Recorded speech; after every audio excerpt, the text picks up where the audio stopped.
ጤና ይስጥልኝ። እንደምን አላችሁ? ሰማይና መሬትን ለፈጠረ ልዑል እግዚአብሔር ስሙ የተመሰገነ ይሁን።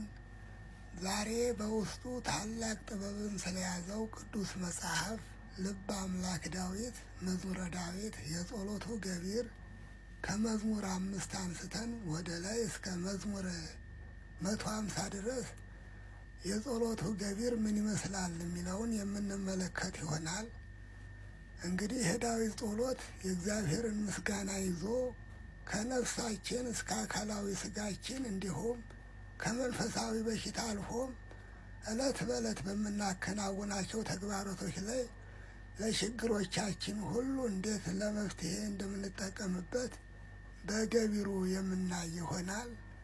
የጥበብ መጀመሪያው እግዚአብሔርን መፍራት ነው። ከመዝሙር 5 ስንነሳ ቃሌ አጽመ እግዚኦ ወለውፅ ራእየ ብሎ ይጀምራል።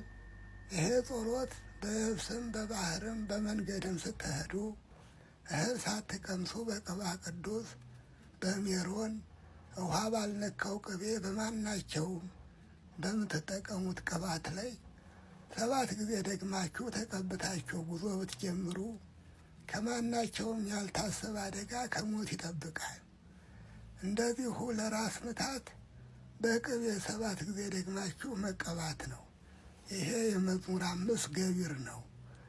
መዝሙር 6 እግዚኦ በማቴከ ትቅዘፈኒ ከሚለው አንስቶ ወትሃው ከጥማት አይኔ እስከሚለው ድረስ አይኑ ለታመመ ጽፈህ አስይዘው በቅቤም 7 ጊዜ ደግመህ ቀባው ይድናል። ደግሞም ለምትፈራው ነገር ሁሉ ከቤት ሳትወጣ ማናቸውም ሽንት ቤት ሳትጠቀም ከሰው ሳትነጋገር የምትፈራውን ሰው ስሙንና የእናቱን ስም እየጠራ 7 ጊዜ ድገም፣ ከሱ ትድናለህ። ይሄ መዝሙር 6 የጸሎቱ ገቢር ነው። መዝሙር 7 እግዚኦ አምላኬ ብከ ተወከልኩ ይትግደፈኒ ብሎ ይጀምራል።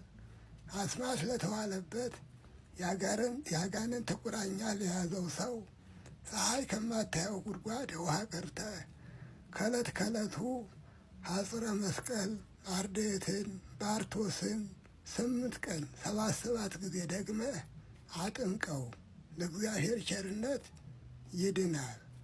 ይህንን ስታደርግ ልጅና ከብት ማናቸውም ሰው ከሌለበት ሜዳ ነው፣ ከቤትም ከመንገድም አይደገምም። እንደዚሁ ባሏ ለጠላት ሴት በቅቤ 7 ጊዜ ደግመህ ሰውነቷን ትቀባ። ይሄ የመዝሙር 7 የጸሎቱ ገቢር ነው። መዝሙር 8 እያለ ይቀጥላል። ቸር ሰንብቱ።